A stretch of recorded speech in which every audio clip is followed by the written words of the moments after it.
Nos subúrbios da cidade de Washington, nos Estados Unidos, vários tiroteios, aparentemente sem relação entre si, são ligados a um assassino em série frio e calculista. A polícia não encontrou nenhuma testemunha ocular do assassinato. O número de corpos aumenta e o pânico se espalha, primeiro pela cidade e em seguida pelo país. Frustrados, os policiais examinam meticulosamente o local de cada novo crime. Mas fragmentos de balas e mensagens arrogantes do atirador são as únicas provas da ligação entre os crimes. Dezenas de pistas falsas complicam as investigações. Caberá à criminalística descobrir a identidade dos assassinos e acabar com a onda de violência do atirador de Washington.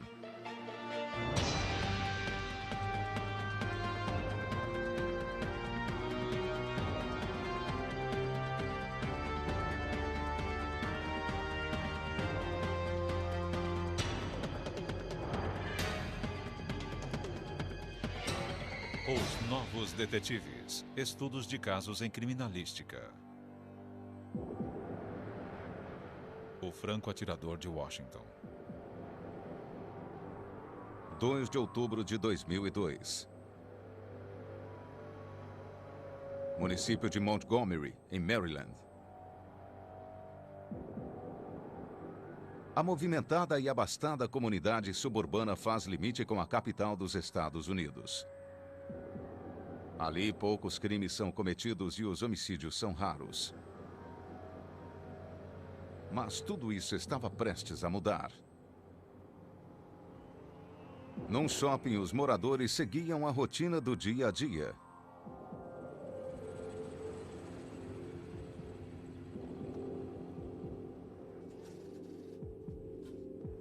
Dentro de uma das lojas, uma funcionária ajudava uma cliente perto de uma vitrine.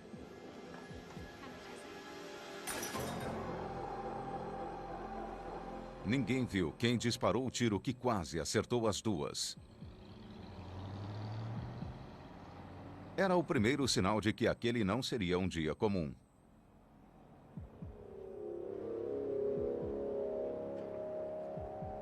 Quarenta minutos mais tarde e a 3 quilômetros dali, consumidores se movimentavam no estacionamento de um supermercado.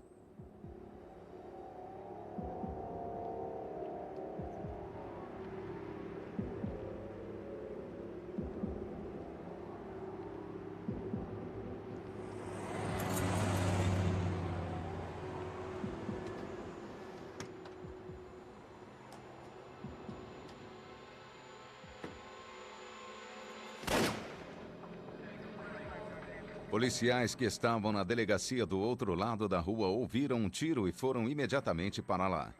Ao chegar, encontraram James Martin, de 55 anos, com um tiro fatal nas costas. O filme da câmera de vigilância do estacionamento mostrou que não havia ninguém perto da vítima no momento do crime.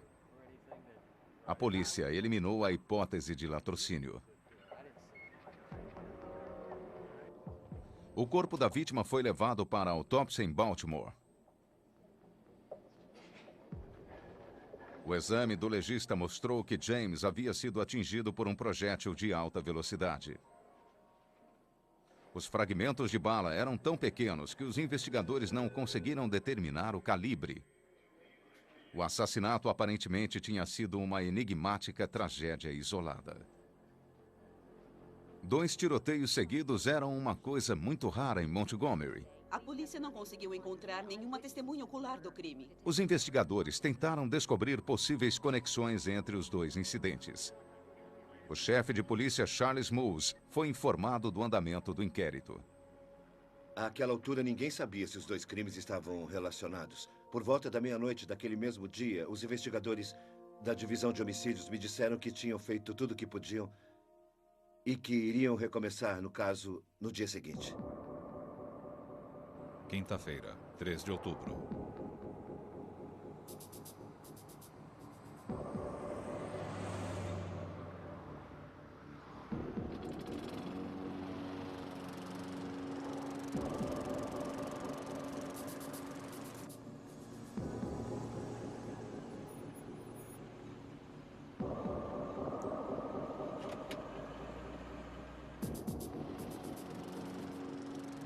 Na manhã seguinte, James Buchanan, um jardineiro de 39 anos de idade, estava cortando a grama de uma concessionária de automóveis.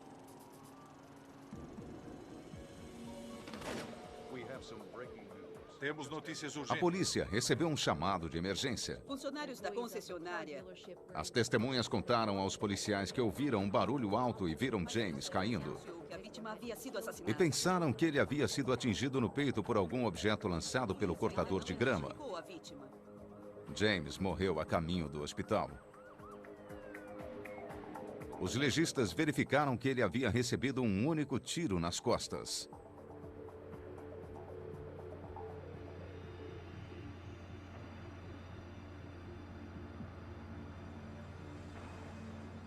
Trinta e um minutos mais tarde, Permy Kumar Walekar, um taxista de 54 anos, pai de 2 filhos, abastecia o carro perto de casa.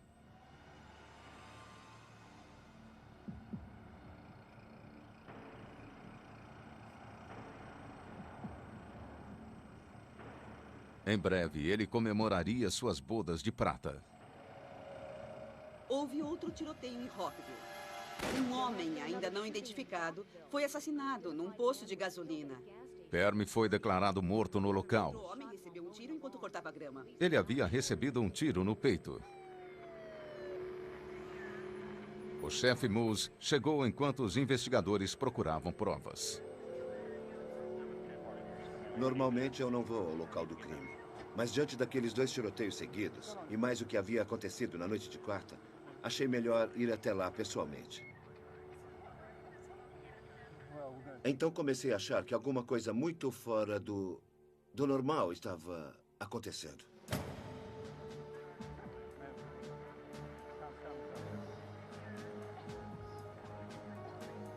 A polícia interrogou uma mulher que contou que a vítima caiu sobre sua minivan. Ela não viu o atirador.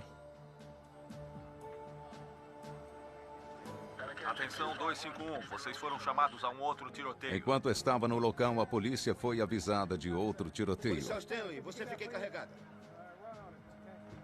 Na agência do Correio, na Avenida Roswell, número 3701. Eu vou até lá.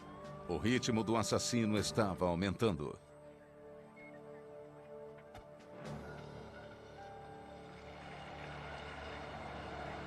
Num shopping a 3 quilômetros dali, Sarah Ramos, de 34 anos de idade, estava sentada num banco lendo tranquilamente Sentada em frente a uma agência do Correio. quando levou um tiro na cabeça e morreu na A hora. polícia não consegue encontrar nenhuma ligação entre as 3 vítimas. A vítima deixou marido e um filho.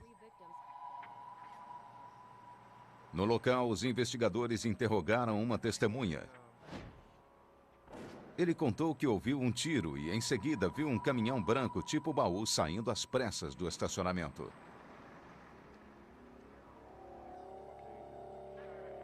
A polícia emitiu um alerta geral para todos os veículos que combinassem com a descrição. Depois de 4 homicídios em 15 horas, essa era a primeira pista. Mas os assassinatos continuaram. Emergência da polícia de Montgomery. Mande uma ambulância para a esquina da Knowles com Connecticut. Uma mulher estava passando aspirador de pó no carro e uma coisa explodiu. Ela está inconsciente com sangue saindo pelo nariz e pela boca. Esquina da Knowles com que rua? Knowles e Connecticut, cruzando a Kensington. Ela estava passando aspirador no carro e alguma coisa explodiu? Alguma coisa explodiu. Ela está caída perto do aspirador de pó. Está inconsciente com o nariz e a boca sangrando. Lori Ann Lewis Rivera morreu no local. Ela havia sido baleada. Até o momento, a única pista que a polícia tem é uma testemunha que viu um caminhão-baú branco.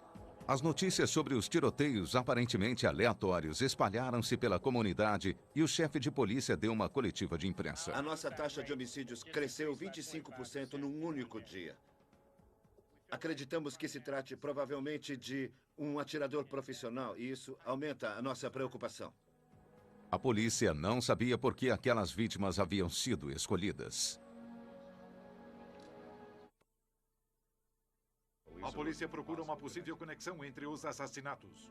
Em 24 horas, 5 pessoas foram mortas no município de Montgomery, em Maryland. todas atingidas por um único tiro disparado à distância. Parece que as 5 pessoas mortas foram escolhidas ao acaso. O executivo da comarca, Douglas Duncan, entendia o pânico que as pessoas começavam a sentir. É claro que quando alguma coisa mexe desse jeito com a comunidade, espalhando medo entre as pessoas, porque foram 5 assassinatos em 16 horas, numa cidade onde esse tipo de crime nunca acontece, a população fica apavorada, extremamente ansiosa. Sabíamos que era preciso dizer alguma coisa para transmitir segurança, mas não podíamos divulgar nada que prejudicasse a investigação ou que dificultasse o trabalho dos investigadores, que era solucionar o caso o mais rápido possível. A comunidade exigia respostas. A porta-voz da polícia, Capitã Nancy Dan. Nós não sabemos se haverá outros assassinatos. Não podemos aconselhar as pessoas sobre o que fazer para não estar no lugar errado na hora errada. Para o chefe de polícia, Charles Mose, a ansiedade do público era compreensível. O medo começou a aumentar quando ficou claro que havia uma espécie de padrão. Era um tipo de caso diferente, muito estranho, coisa que nunca tinha sido vista em Montgomery. Ele entrou em contato com o FBI e a ATF, que faz o controle das armas de fogo nos Estados Unidos. Embora a ATF não possa discutir detalhes específicos dos casos em andamento, Walter Dandridge, um dos especialistas, explica como os fragmentos de bala são geralmente analisados. Não é necessário o projétil inteiro para fazer uma identificação. Fragmentos de balas têm marcas microscópicas que são exclusivas de uma arma de fogo específica, mais ou menos como as impressões digitais das pessoas. Essas marcas microscópicas são as estrias e ficam gravadas na bala quando ela passa pelo cano da arma. Os peritos da ATF descobriram que os fragmentos de 3 dos 6 tiros disparados tinham estrias idênticas.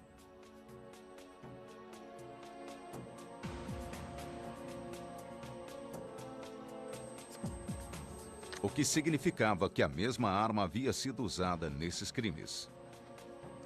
Com a prova definitiva que ligava os tiroteios, a polícia foi atrás de sua única pista. Um caminhão-baú branco visto por uma das testemunhas. Linhas telefônicas diretas foram abertas para que o público pudesse fornecer mais informações. Os telefonistas receberam inúmeras pistas possíveis. Os investigadores checaram mais de 600 delas. Caminhão deixando uma das A cenas do polícia crime. continua parando veículos em toda a capital do país numa busca desesperada. Foi emitida a ordem de parar e revistar todos os caminhões baú Muitas brancos. pessoas tentam não se arriscar, esperando que suas precauções os tornem menos suscetíveis ao pistoleiro. A polícia procurava os veículos com aquela descrição e interrogava os motoristas. Cidade de Washington.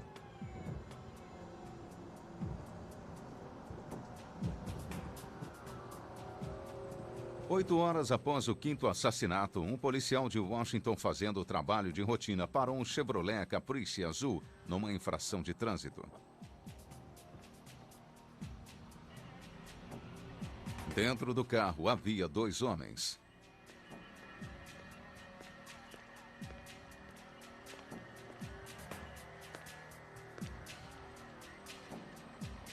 O policial não percebeu nenhum comportamento suspeito e liberou o veículo.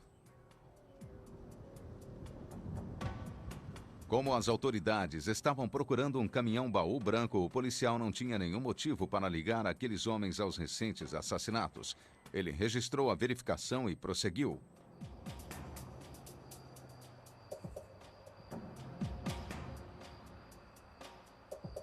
Mais tarde, naquela mesma noite, o mesmo Caprice azul parou perto de uma rua movimentada na região noroeste de Washington.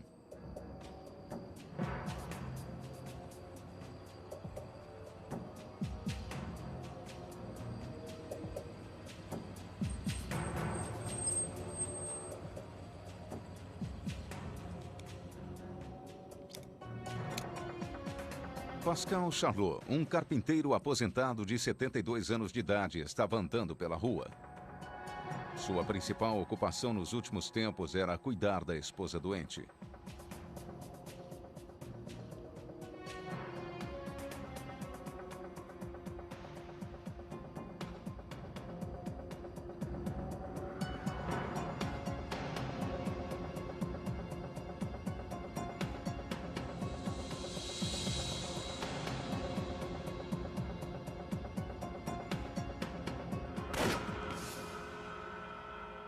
Pascal foi morto com um único tiro no peito. A polícia investiga outro tiroteio ligado a onda de assassinatos. Era o 6º assassinato em menos de 30 horas. A polícia foi ao local do crime, mas não encontrou nenhuma pista. Que já levou a vida de 5 vítimas. Os investigadores esperavam a confirmação para saber se os fragmentos de bala eram idênticos aos dos outros assassinatos. No primeiro dia, tivemos 5 mortes. E mais tarde, durante a noite, um outro homem foi morto. Mas não sabíamos se essa morte estava ou não relacionada às outras. Mas mais tarde constatamos que aquele caso também estava ligado aos outros assassinatos. Não havia nada, nenhum elo de ligação entre as vítimas e a polícia não tinha nenhum motivo para o crime. Ainda não encontramos nenhum denominador comum. Nós temos uma mulher branca, uma hispânica, um homem negro e outro hispânico, de forma que não é uma questão de sexo ou de raça. Qualquer um podia ser a próxima vítima. Havia um franco atirador em série à solta nas ruas. Cerca de 1 hora de distância de carro do No dia seguinte, uma mulher de 43 anos de idade carregava alguns pacotes num shopping em Fredericksburg, na Virgínia. Ela foi alvejada à distância pelas costas. A mulher sobreviveu.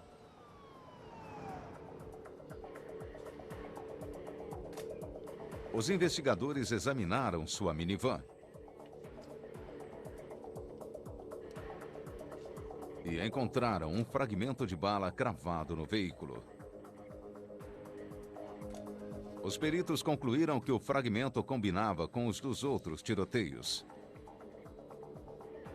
Para determinar o tipo de arma que havia sido utilizada, a ATF analisou o indício. O especialista em armas de fogo Walter Dandridge. Entre as marcas existem estrias microscópicas que são como as impressões digitais e que são feitas pelo interior do cano da arma de fogo. Nós medimos as marcas e com essas informações podemos determinar com um grande grau de precisão o fabricante e o modelo da arma que disparou os projéteis.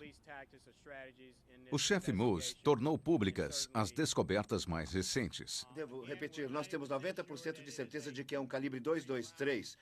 É um calibre de alta velocidade. A ATF mostrou vários exemplares de rifles de alta potência capazes de atirar balas de calibre 223. Um assassino que ainda está nas ruas. Usando esse tipo de arma, um atirador de elite habilidoso pode atingir um alvo a 800 metros de distância. As coisas do dia a dia que antes eram triviais tornaram-se atividades de alto risco.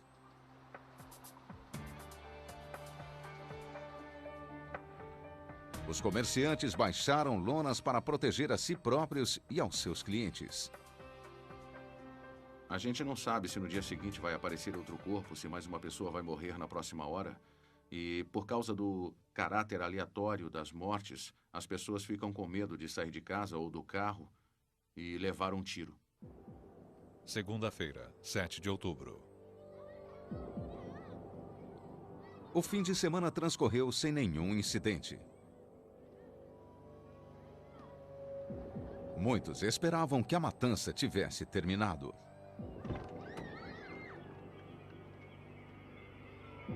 Mas ninguém estava preparado para o que viria a seguir.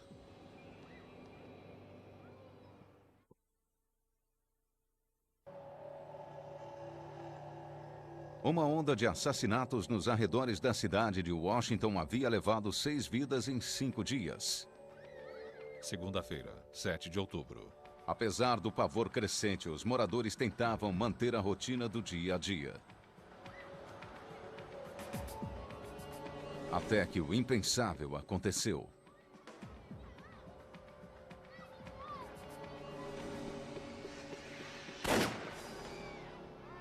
O medo contido durante todo o final de semana tornou-se realidade quando outro tiroteio foi registrado numa escola em Maryland. A polícia rapidamente isolou a área. O menino levou um tiro e está em estado crítico. Lutando pela vida, a mais jovem vítima do atirador foi enviada de helicóptero para o Centro Pediátrico Nacional na capital. Ele levou um tiro que entrou pelo abdômen, passou pelo peito, perfurando o baço, o estômago, o pâncreas e também o pulmão. O executivo da comarca de Montgomery, Douglas Duncan. Que pessoa era essa? Que tipo de indivíduo atiraria numa criança a caminho da escola? Que tipo de comportamento desumano era esse? Aquilo só deixou as pessoas ainda mais apavoradas. O nível de pânico subiu dramaticamente. Pais de toda a região foram imediatamente às escolas buscar seus filhos. Estamos lidando com uma pessoa tão má que atira em criança. Até o momento, todas as vítimas eram inocentes e não podiam se defender. Mas agora um limite foi cruzado. As nossas crianças não merecem isso. Procurando indícios que levem aos fatos. Os investigadores examinaram a escola procurando pistas. A equipe de busca descobriu a posição na qual o atirador se encontrava, a 140 metros do local.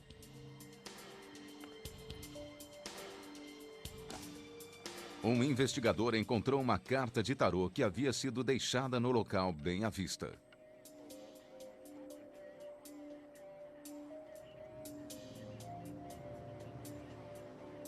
Era a carta da morte. Eles continuaram a busca.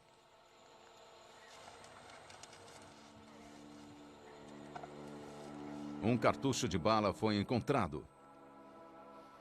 Era a primeira vez que o atirador deixava deliberadamente alguma coisa para trás. O cartucho foi examinado no laboratório da ATF.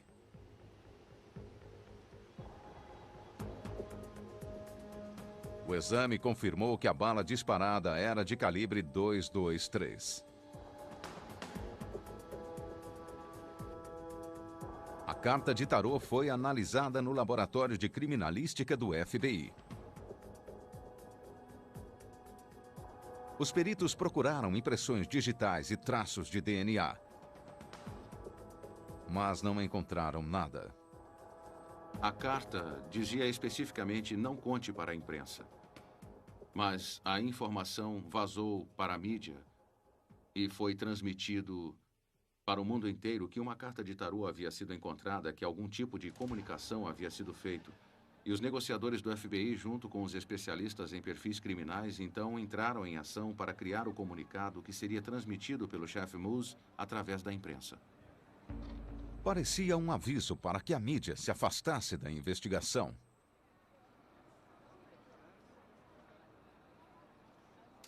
Se alguém de vocês que acompanha o caso está interferindo, eu imploro, por favor, pense direito no que está fazendo. Isso não faz nenhum sentido. A população de Montgomery fez um pedido para que o Departamento de Polícia e todos os recursos federais disponíveis trabalhassem no caso. Eu não recebi nenhum pedido de nenhum cidadão daqui de Montgomery para que o Canal 9 ou o Washington Post ou outro órgão da imprensa solucionasse o caso.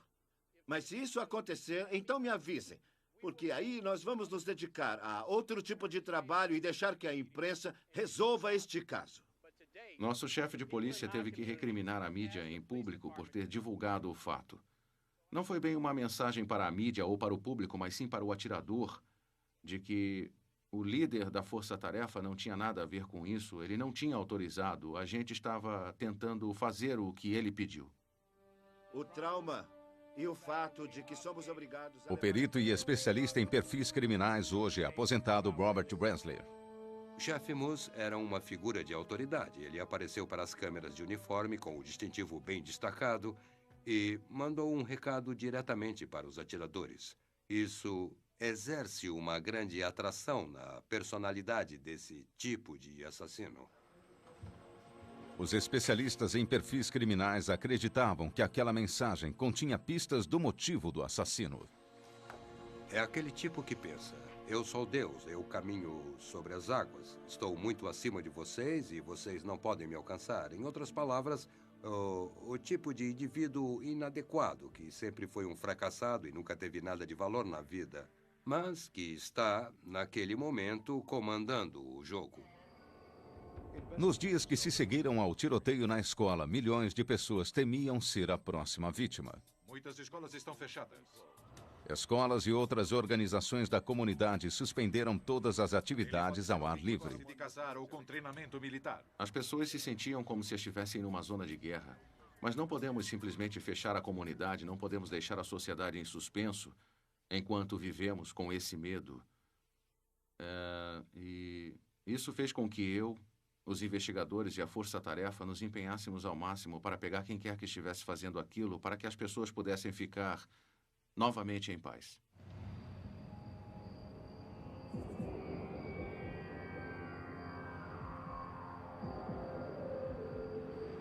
Manassas, Virgínia.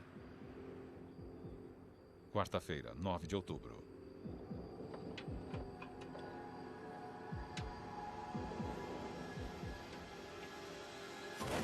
Outro assassinato num posto de gasolina, dessa vez em Manassas. Em Manassas, na Virgínia, a polícia foi avisada de outro assassinato. Os tiroteios parecem não ter nenhum padrão. Não havia testemunhas oculares, nem pistas.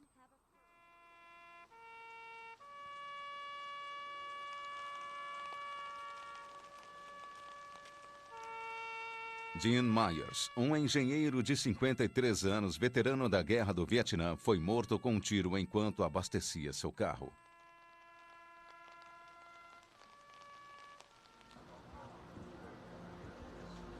O chefe Moose tinha que encarar o público novamente sem respostas.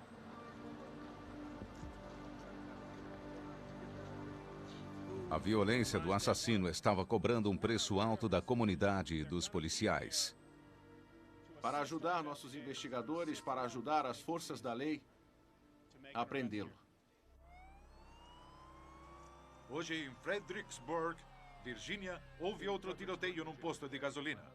Centenas de agentes do FBI e da ATF. 48 horas mais tarde, uma outra tragédia. Fontes próximas aos investigadores dizem que Kenneth Bridges, um negociante de 53 anos de idade, pai de 6 filhos, abastecia seu carro num posto de gasolina perto de Fredericksburg, na Virgínia. Ele foi alvejado nas costas e morreu na hora. As autoridades municipais, estaduais e federais isolaram a área. Foi feita uma busca detalhada no local. O carro da vítima foi levado para a delegacia para a perícia. Testemunhas disseram que viram um furgão branco afastando-se do local. Vejam isto, por favor. Vocês conhecem alguma pessoa que dirige um destes veículos? A polícia pediu que o público prestasse atenção nos furgões brancos. Fontes próximas à investigação disseram... Num esforço para encontrar o veículo suspeito, as autoridades fecharam todas as estradas que ligavam o estado da Virgínia à cidade de Washington. Veículos que se encaixem na descrição. A rodovia interestadual 95, que tem o maior volume de tráfego na costa leste, ficou horas bloqueada.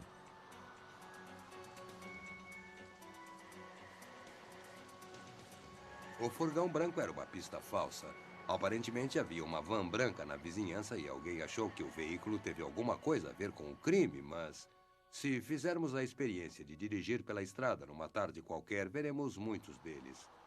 Esse era o problema. Havia muitos furgões brancos. Por causa dos relatos recorrentes de testemunhas oculares, a polícia tinha que se concentrar no veículo. Ninguém tinha visto quem estava cometendo os crimes. O atirador sumia como se fosse invisível. Outro fim de semana se passou sem qualquer incidente. O que a polícia não sabia era que os criminosos haviam montado uma plataforma móvel de tiro.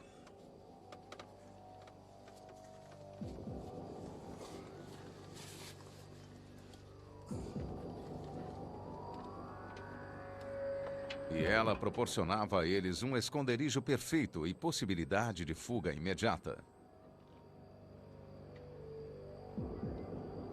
Parecia que os assassinatos não terminariam nunca mais.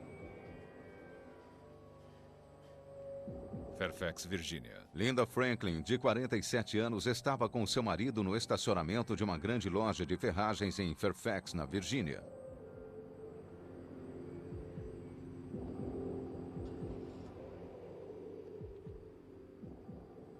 Sobrevivente de um câncer de mama, ela aguardava ansiosamente o nascimento de seu primeiro neto. As autoridades disseram que a vítima estava saindo da loja com seu marido por volta de 9h15 da noite. Ela levou um tiro na cabeça e morreu na hora.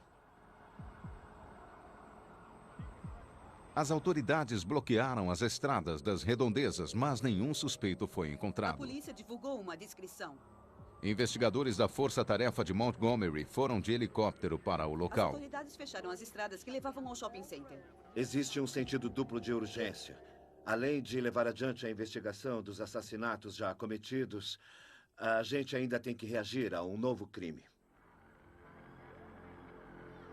Após 11 assassinatos, a polícia conseguiu finalmente a pista que Eu esperava. estava parado bem ali quando houve o tiro e foi aí que Uma eu vi testemunha que estava no local disse que viu o atirador. e sumiu.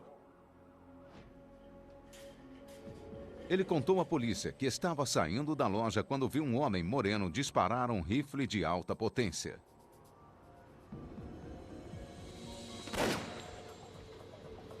O homem havia saído do local numa van de cor clara com a lanterna traseira quebrada.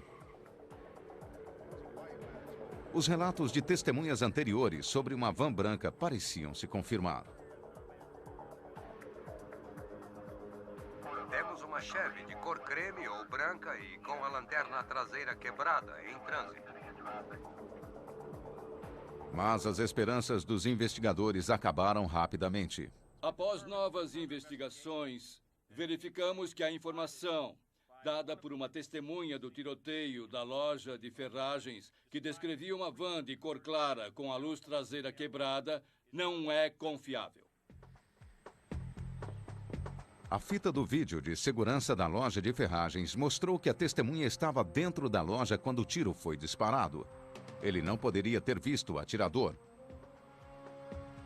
O homem foi preso por dar falso testemunho. Desperdiçamos 1 dia e meio investigando a informação que ele nos deu, uma informação que era falsa. Era impossível prever o local do próximo disparo. O único padrão que o atirador seguia era de não matar nos finais de semana.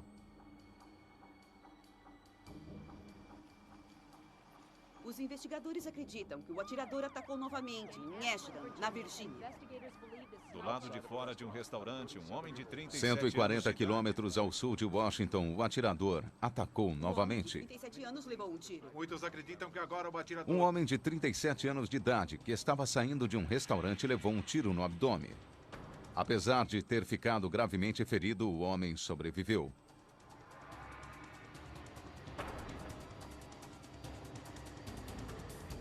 No local do 13º tiroteio, os investigadores encontraram uma carta com 4 páginas, endereçada à polícia.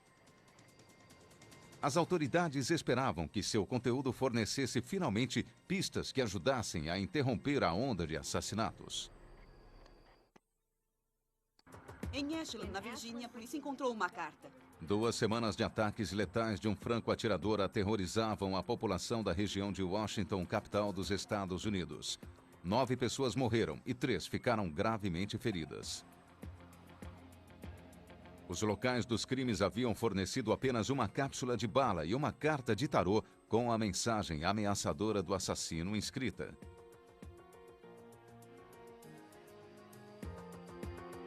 Em Ashland, na Virgínia, a polícia encontrou uma mensagem mais detalhada.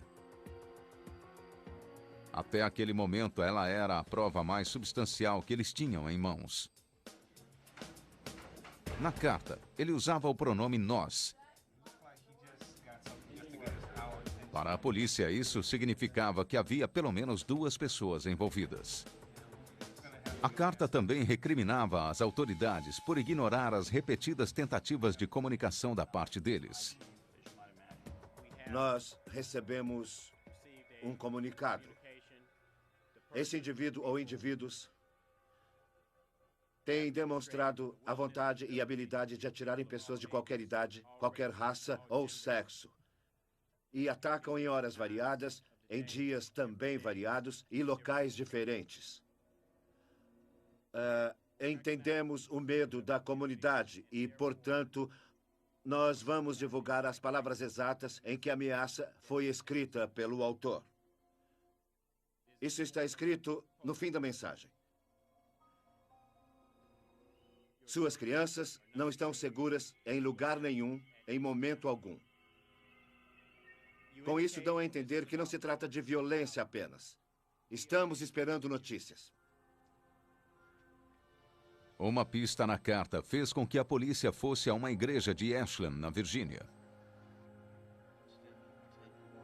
Os agentes localizaram um padre que havia recebido uma mensagem que ele achou que fosse falsa, de alguém tentando se fazer passar pelo atirador. Somos responsáveis pelos assassinatos. Estamos tentando ligar para a polícia, mas não conseguimos resposta. Na fita, a pessoa se vangloriava de um tiroteio em Montgomery, no Alabama. A fita foi levada como uma prova em potencial. As autoridades do Alabama receberam uma ligação da Força Tarefa perguntando se havia acontecido algum tiroteio ou homicídio não resolvido recentemente. Em Montgomery, o chefe de polícia do Alabama, John Wilson, conversou com o FBI. Ele contou que 10 dias antes do primeiro assassinato em Maryland, houve um tiroteio do lado de fora de uma loja de bebidas. Alguém havia atirado em 2 mulheres, matando uma delas. Testemunhas disseram que viram 2 suspeitos fugindo do local, um homem adulto e um adolescente. Parece que roubo não é o motivo do crime. A polícia perseguiu um deles a pé, mas ele conseguiu fugir.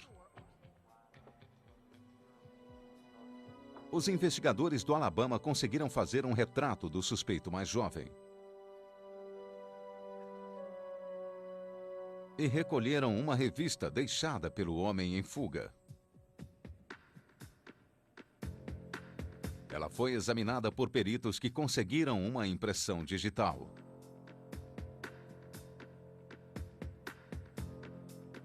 A amostra foi analisada pelo Sistema Automático de Identificação de Impressões Digitais. Mas nenhuma semelhança foi encontrada. Depois que descobriram que aquilo que a pessoa na fita dizia sobre um tiroteio aqui em Montgomery era verdade, ou aquela pessoa tinha alguma ligação com a cidade e talvez tivesse passado por aqui, ou tinha realmente participação no crime. As autoridades do Alabama entregaram todos os indícios para a Força Tarefa. O terror continuava no município de Montgomery, em Maryland. O motorista do ônibus levou um tiro em Aspen Hills. Aspen Hills, ônibus 705. Aspen Hills onde? Aqui em frente ao correio. Por favor, já faz uns 2 minutos que ele levou o tiro. Por favor, precisamos de ajuda. Estou aqui no ônibus com ele. Um motorista de ônibus levou um tiro. Conrad Johnson foi assassinado naquela manhã. Mas saímos daquela situação depressiva de terça-feira, dia 22 de outubro, na quarta-feira, no dia 23 de outubro, quando afunilamos nossa busca pelos 2 suspeitos que pareciam ser cada vez mais os autores dos crimes. No laboratório do FBI, a impressão digital encontrada no tiroteio do Alabama foi checada através dos bancos de dados federais, inclusive o do Serviço de Imigração. Ela pertencia a John Lee Malvo, que morava na cidade de Tacoma, em Washington. Imigrante ilegal jamaicano de 17 anos de idade, suas impressões digitais haviam sido registradas numa audiência com o Serviço de Imigração. A polícia do Alabama não tinha acesso a esse banco de dados. As autoridades encontraram também o nome de John Alan Muhammad no arquivo da imigração como sendo o padrasto de John Lee. Os investigadores procuraram o nome de John Alan em vários bancos de dados. Ele havia servido no exército durante 9 anos e era considerado um perito em tiro ao alvo. Era o dono de um Caprice azul com placas de New Jersey. A A investigação diz que as pistas deixadas no tiroteio do Alabama levaram a polícia a John. A antiga casa dele em Tacoma foi revistada em busca de provas. Em Washington, à procura de provas. Foi expedido mandado federal de prisão para John Allen Muhammad, também conhecido como John Allen Williams. É um homem negro de 42 anos de idade, com cerca de 1,85 de altura, pesando aproximadamente 82 quilos. Acreditamos que o Sr. Muhammad possa ter informações importantes para a nossa investigação. Na noite daquela quarta-feira, quando divulgamos o nome e o retrato, ficamos preocupados com o que aconteceria na manhã seguinte. Nas primeiras horas da manhã, um caminhoneiro que cruzava a estrada interestadual 70, perto de Frederick, em Maryland, estava ouvindo as Foi notícias. emitido um mandado federal de prisão para John Allen Muhammad. Ele deve ser interrogado quanto aos crimes do franco-atirador na cidade de Washington e redondezas, em Maryland e na Virgínia. É um homem negro de 42 anos, cerca de 1,80 m de altura. O motorista parou numa área de descanso. O suspeito dirige um Caprice azul com placas de New Jersey. Ele está armado e é perigoso. Ele viu um Caprice azul com placas de New Jersey, que combinava com um alerta da polícia. O homem ligou para a polícia e contou o que vira. Polícia, emergência? Estou na parada de descanso na rodovia interestadual 70, perto de Frederick, em A Maryland. polícia pediu a ele que bloqueasse a área de saída até que as autoridades chegassem. O homem pediu pelo rádio a ajuda de outros caminhoneiros.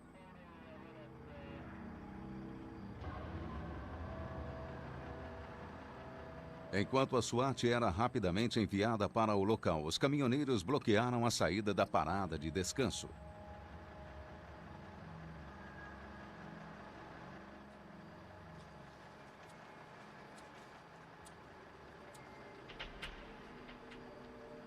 Em 15 minutos, as equipes da SWAT chegaram.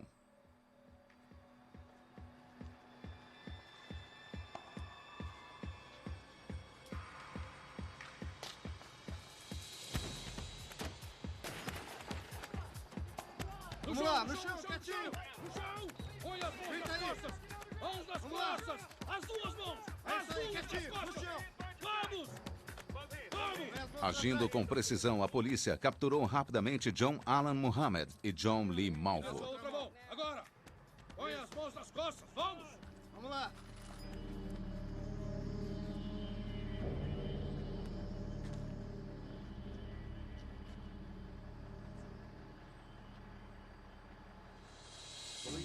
Em posse de um mandado de busca, os policiais recolheram o A carro. polícia também recolheu o Caprice azul que ele dirigia. O carro está sendo levado para uma delegacia para que a polícia possa procurar provas de sua participação nos crimes do atirador.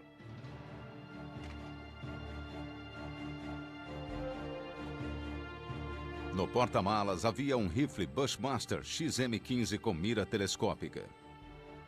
Olha só o que temos aqui.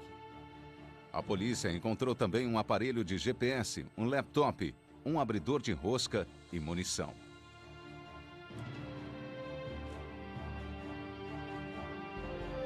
Os agentes encontraram várias identidades com a foto de John Muhammad e nomes diferentes.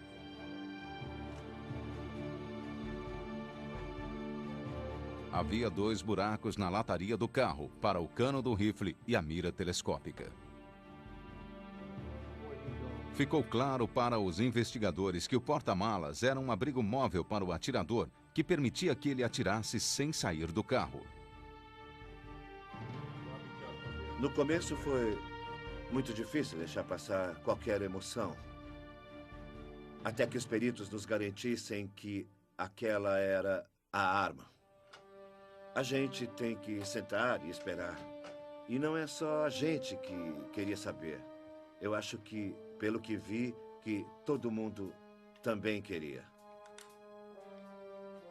Os agentes levaram a arma para os laboratórios da ATF. O perito em armas de fogo, Walter Dandridge. O investigador traz a arma do suspeito e o que eu faço é verificar as estrias na parte de dentro do cano da arma. Depois faço os testes disparando com aquela arma num tanque d'água para recolher as balas intactas. E eu então comparo essas balas com os indícios que recebi.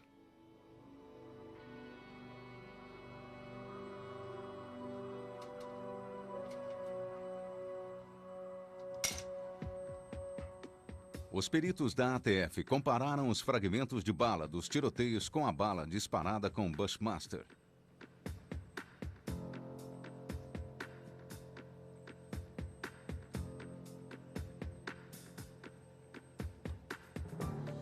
Elas combinaram perfeitamente. O que a ciência nos disse foi que aquela arma, aquela máquina de matar, não mataria mais ninguém.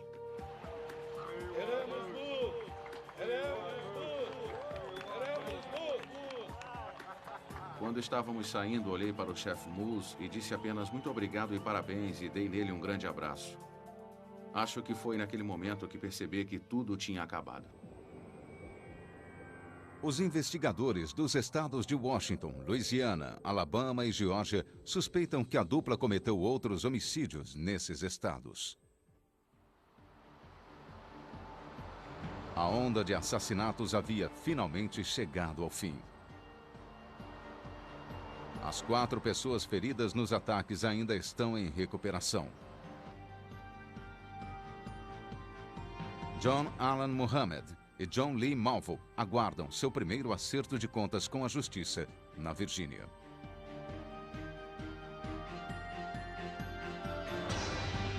Versão brasileira, DPN Santos.